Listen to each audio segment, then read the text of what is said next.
masasayang ang buhay mo at ang ibinubulong ng iyong puso. Natutulog ba ang Diyos? Natutulog ba?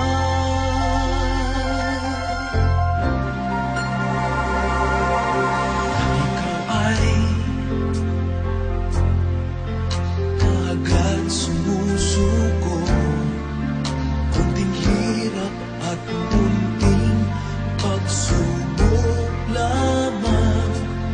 Bakit ganyan? Nasaan ang iyong tapang? Naduduwag, nawawalan ng pag-asa, at iniisip na natutulog pa.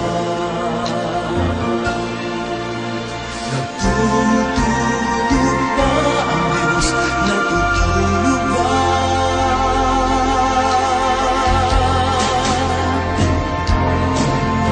Sikapin mo, pilitin mo, tibayan ang iyong puso.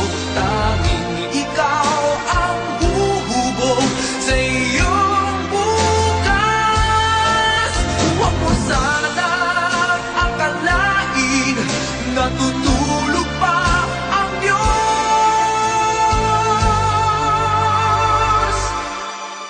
Ang buhay mo ay mayroong halaga sa Kanya.